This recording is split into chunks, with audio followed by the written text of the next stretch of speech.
Hello everyone, this is Club 10M Plus's exciting new podcast that's here for you. We are all about stories, new developments and learning about individuals. Our hope is that you will join us every week to hear about our distinguished guests. We hope to inspire you, bring you laughter and make you reflect. Our guests come from all walks of life and primarily they want to share their stories. Not sure about you, but I love a good story. So Club 10M Plus have devoted their time to creating these podcasts, to sharing great ideas and stories and much more. So tune in every week to make sure that you don't miss out. It could be you next week. Want to know more? We want to hear your stories. So sign up and be our next guest.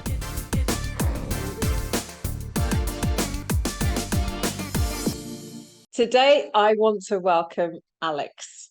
Alex has been phenomenal in his journey, his entrepreneur journey, and an inspiration really for me. And we're going to talk about that today, how and where you find your strength. And I want to welcome you and over to you, Alex, to introduce yourself and tell us how we can do things as entrepreneur. Absolutely. Thank you. So my name is Alex Clark, as you mentioned, and I forgot my favorite entrepreneur. Sorry, I'll stop now. Well, amazing. And very brief background on myself. Started a tech company in 2005, sold it to General Electric in 2016 for a good exit, and now on to my second venture.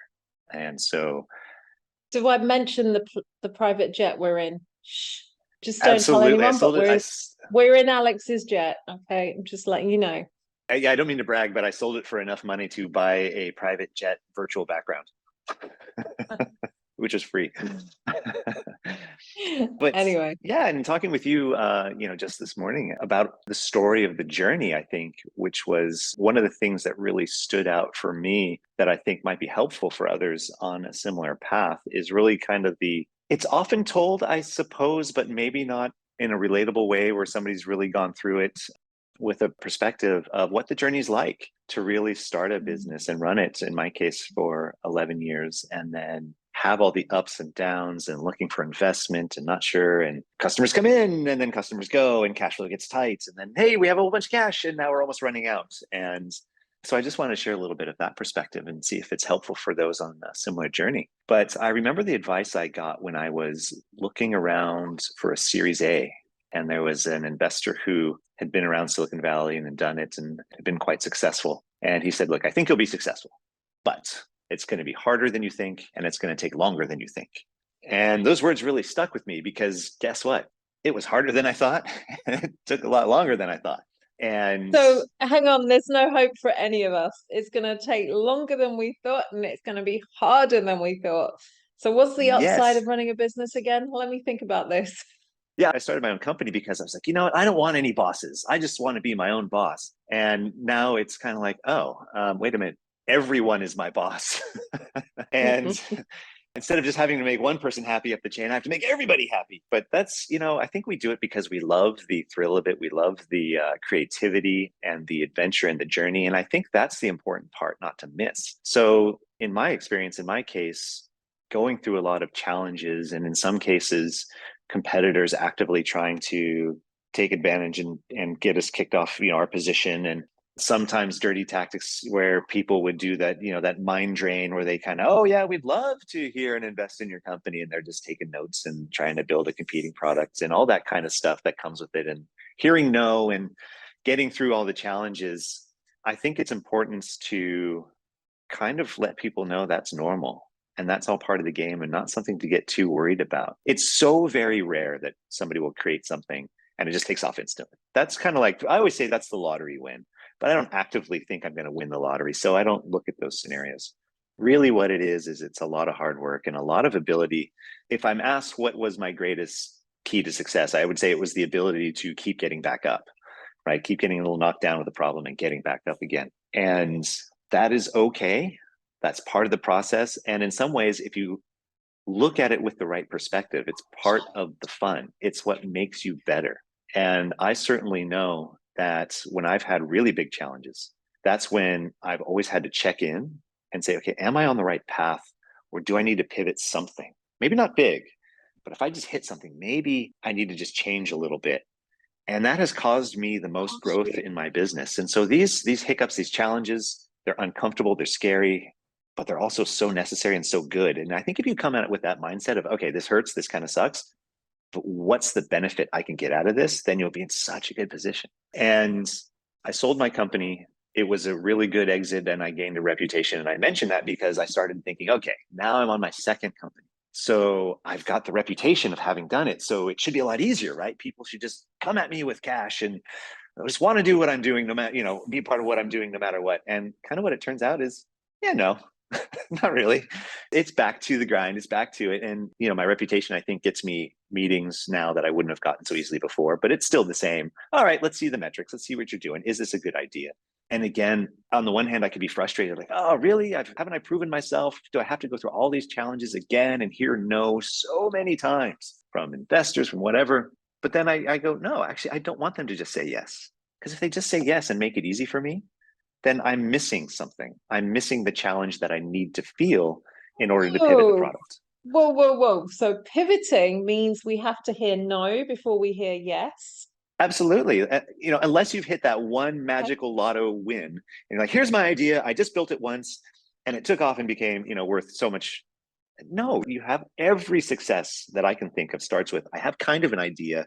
I'm going to go down this road. I'm going to feel a little friction. I'm going to change. I'm going to listen to the market. I'm going to listen to what people are telling me and still listen to myself. Sometimes with really disruptive ideas, everybody tells you no, but there's that something inside that's going, okay, there is something here. They're all telling me no, but they're telling me no for a reason. So what can I do to maybe change how I say things or how I do things slightly? Like I said, it's not a big thing. It's not like we go from, in my current venture, a social media app to an industrial app. I mean, it's not that, but it is listening and you have to hear no.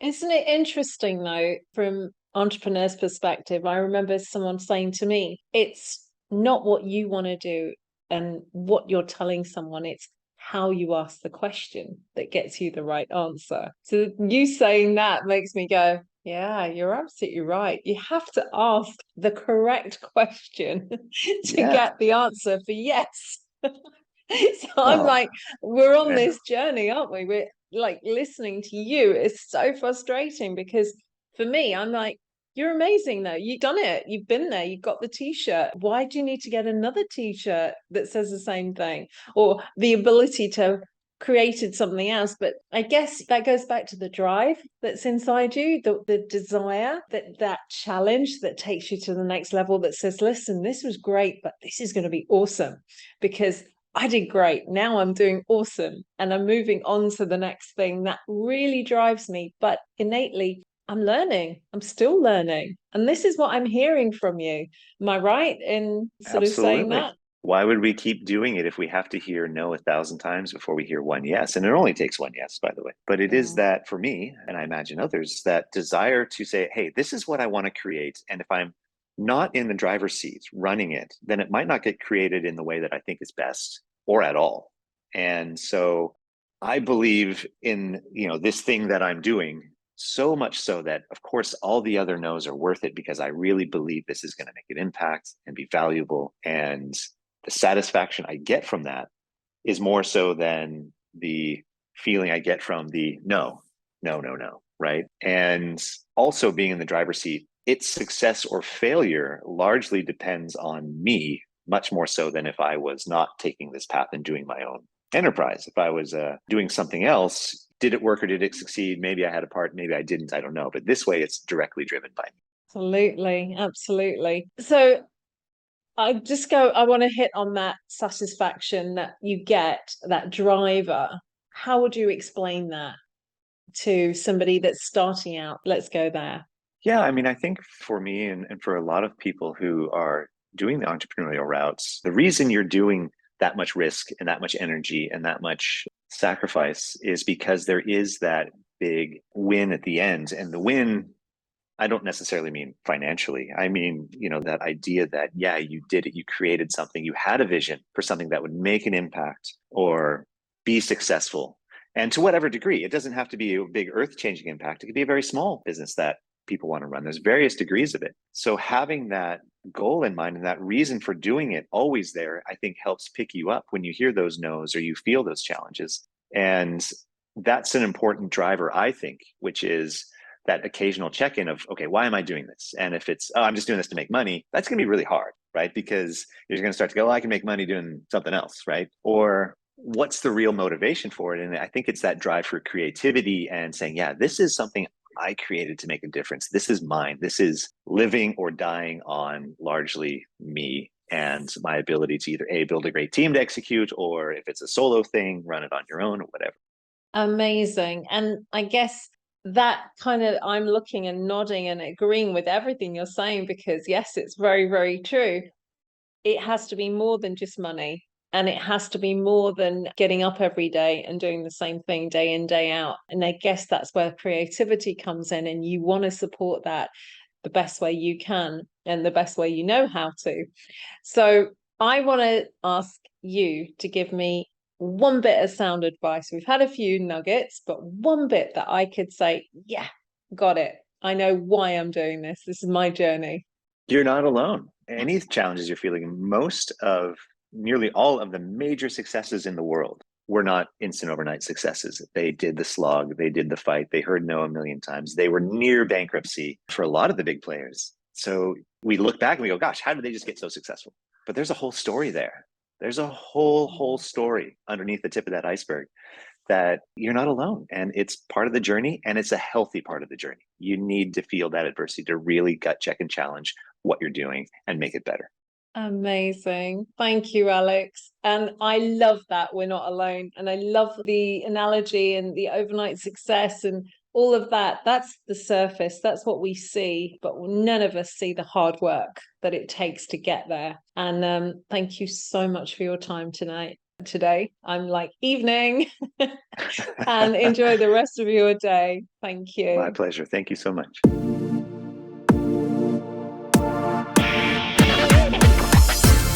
Hello, everyone. This is Club 10M Plus's exciting new podcast that's here for you.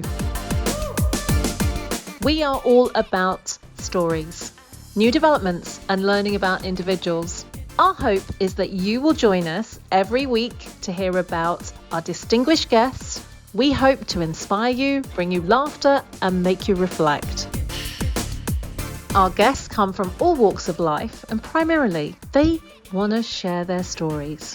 Not sure about you, but I love a good story. So Club 10M Plus have devoted their time to creating these podcasts, to sharing great ideas and stories, and much more. So tune in every week to make sure that you don't miss out. It could be you next week. Want to know more? We want to hear your stories. So sign up and be our next guest.